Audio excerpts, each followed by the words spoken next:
हाँ नमस्कार, मैं हूँ दीनानाथ। आप देख रहे जन संसद न्यूज। मैं आपको लेके आया हूँ दक्षिणी दिल्ली एमसीडी कार्यालय। आज उस शख्सियत से मुलाकात कराने जा रहा हूँ जो सफाई कर्मियों के दुख दर्दों के साथ कुछ दिन पहले अपने ऊपर ही पेट्रोल छिड़क लिए थे, जिनका नाम है अशोक बागड़ी उर्फ बग्गा।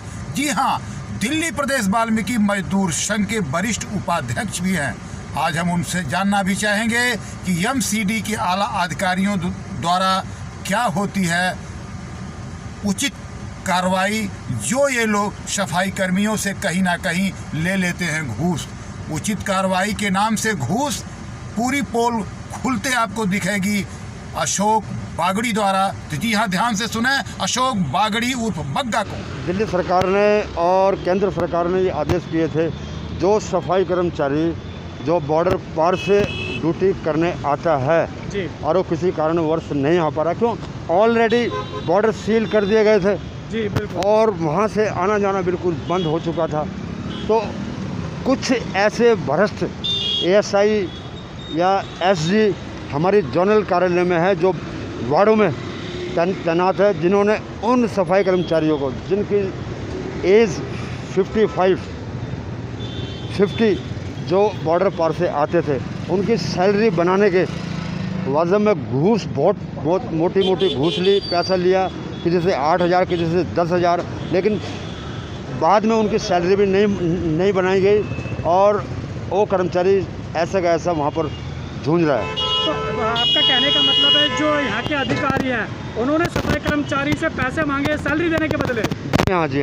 क्या नाम है उनका जिन्होंने पैसे एक तो गुलाब है सर जी, गुलाब सिंह, अच्छा। जो आर.के.पुरम सेक्टर 6 में एक एएसआई के पद पर तैनात है, और वार्ड 65। अच्छा, और एक है ये आपका अशोक कुमार। अच्छा, तो कितने रुपए पैसे मांगे और किन इन्होंने सफाई कर्मचारियों से मांगे, कितने लिए हैं? सर एक लेडीज से इसने लिए 8,000 रुपया गुलाब सिंह ने। अच्छा, तो हमने उनका विरोध भी किया और हम डीसी साहब से मिलने की कोशिश भी करी, लेकिन डीसी साहब के पीए ने स्पष्ट शब्दों में कहा कि डीसी साहब से आप नहीं मिल सकते। और आप क्यों नहीं मिल सकते? हमारे को जाने नहीं दिया सर। क्यों? कह रहा मैं किसी से नहीं मिलूँगा और आप एसी से मिल लो। एसी के पास जाके हम इतने परेशान हो गए, सिर्फ क्या मिला, आश्वासन। हमने उसकी कंप्लेंट भी करी, कंप्लेंट मेरे पास है ऑलरेडी गुलाब सिंह की, और हम मिले थे, कल भी मिले थे, बोले मैं उसका ट्रांसफ़र कर दूंगा, लेकिन वही नतीजा क्या, ढाके 3 पद। सुंदर भी है और एक सुंदर है, जिसके आदेश हमने करवा दिए ट्रांसफ़र के, लेकिन उसी वार्ड में धड़ल्ले से वो बिल्कुल अपनी नौकरी कर रहा है और ट्रांसफर होने के बाद भी उसी जगह ही काम कर रहा है? उसी जगह कर रहा है सर। और कई मुद्दे हैं हमारे पास, कई मुद्दे हैं जो सफाई कर्मचारी लॉकडाउन के समय अपनी ड्यूटी पे आते हैं, उनकी एब्सेंटे की गई और एब्सेंटे के बावजूद कर्मचारी आज तक लॉन्ग एब्सेंट चल रहे हैं। ना तो उनको ड्यूटी पे लिया जा रहा है और उनके साथ बहुत ही शोषण किया जा रहा है सर। क्यों नहीं लिया जा रहा, क्या कह रहे हैं उनको? वो कह रहे जी कि क्यों वार्डों में पैसे की डिमांड करते हैं। अच्छा, वो कर्मचारी हमारे पास आता है कंप्लेंट करने, हम अफसरों से मिलने की कोशिश करते हैं। हम एसी साहब से क्यों मिले? जब हमारा यहाँ पर डीसी साहब बैठते हैं, हम तो हेड ऑफ द डिपार्टमेंट के पास जाएंगे कंप्लेंट लेके, लेकिन उनके सर में कोई भी जो नहीं रह रही, जो मिलने का हमारा जो समाधान है वो बिल्कुल विफल जा रहा है। और हमने कमिश्नर से भी मिले, हम कमिश्नर के पीए से मिले, कमिश्नर के पीए ने डीसी साहब को फ़ोन किया कि आप जाके मिल लो, मैंने फ़ोन कर दिया।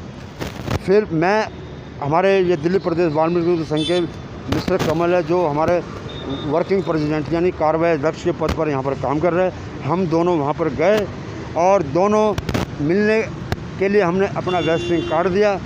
तो बोल रहा जी आप एक बंदा मिल सकता है। अच्छा, हम सामाजिक दूरी बनाए रखने के बावजूद हमने कहा हम सामाजिक दूरी बनाए रखेंगे और हम दो पद अधिकारी यूनियन से हम आपसे मिलना चाह रहे हैं, लेकिन हमारे से नहीं मिला गया।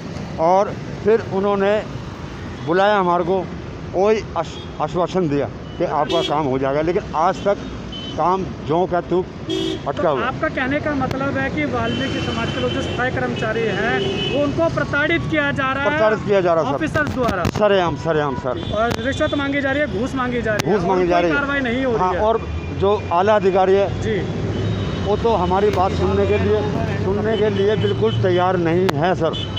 अच्छा, तो आप और क्या कहना चाहेंगे, जो सरकार से बोलना चाहेंगे और आला अधिकारियों को कुछ नहीं। बोलना चाहेंगे, क्या बोलना चाहेंगे? दिल्ली सरकार और ये केंद्र सरकार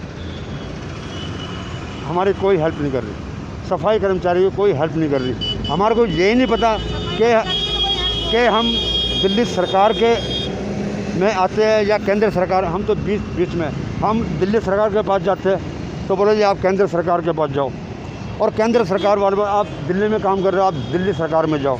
हम तो बीच में बिल्कुल ऐसे हो गए जैसे बिल्कुल, यानी एक सफाई कर्मचारी दोनों सरकार के बीच में पिसता नजर आ रहा पिसता नज़र आ रहा है सर, है और उसकी कोई सुनवाई नहीं हो रही कोई है। सुनवाई नहीं है सर। और हमारे यहाँ पर क्या हर वार्डों में, हर जोन में 25-25, 20-20 सालों के सफाई कर्मचारियों को पक्का नहीं किया गया सर। कुछ तो एक्सपायर हो गए, कुछ बीमारी में चले गए, और अभी तक ये मामला जो कहें तो अटका जा रहा है। और 2016 में कंपैरिजन ग्राउंड डेथ केस का एक बोर्ड घोषित किया था, उस बोर्ड भी लग चुका था, लेकिन अभी तक रिज़ल्ट नहीं आ रहा। और जो 55 साल के जो हमारे सफाई कर्मचारी थे उनके ऊपर भी गाज गिर रही है सर। मैं बताऊं गाज किस प्रकार की गिर रही है, वो उनसे फिर मैं वो कहूँगा, फिर उनसे मोटी घूस लेके, मतलब आपका कहने का मतलब है कि एमसीडी के आला अधिकारी द्वारा घूस ली जाती है, सफाई कर्मचारियों को प्रताड़ित किया जाता है, प्रताड़ित किया जा रहा है सर। जो पूरे हमारे देश को स्वच्छ रखते हैं, दिल्ली को स्वच्छ रखते हैं, उनसे ही उल्टा घूस मांगी जा रही है। हाँ, और नाम क्या है, स्वच्छता सफाई कर्मचारी। यार स्वच्छता सफाई कर्मचारी का मतलब आप वो समझते हैं दिल्ली सरकार या केंद्र सरकार? नहीं समझते। तो अब आप क्या बोलना चाहते हैं, केंद्र सरकार को और दिल्ली सरकार को कुछ बोलना चाहेंगे? मैं घोषणा दिल्ली प्रदेश वाल्मीकि मजदूर संघ की तरफ से मैं ये घोषणा करता हूँ कि अगर गुलाब सिंह का 3-4 दिन में ट्रांसफ़र नहीं हुआ तो हम मजबूर होकर इस महामारी में, हम नहीं करना चाहते थे कुछ धरना प्रदर्शन या हड़ताल, लेकिन हम परेशान होकर हम धरना काम बंद हड़ताल पे आमादा है और हम करेंगे।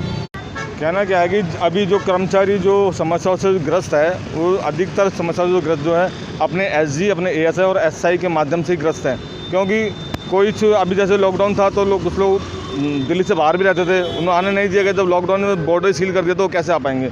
और गवर्नमेंट ने भी, केंद्र सरकार ने भी, दिल्ली सरकार ने ये ऐलान भी किया, तो ऑफिस ऑर्डर भी उन्होंने निकाले थे कि किसी की भी सैलरी जो दिल्ली से बाहर से आता होगा उसकी किसी की भी सैलरी नहीं काटी जाएगी। 55 साल से ऊपर के लोगों को भी वो उनकी सैलरी भी नहीं काटी जाएगी और वो अपने घर पे रह सकते हैं। तो ये सरकार का आदेश था। लेकिन एमसीडी डिपार्टमेंट के आला अधिकारी और उनके जो एसजी और एएसआई हैं वो सब ये समझते हैं कि हम ही सब कुछ है, वही गवर्नमेंट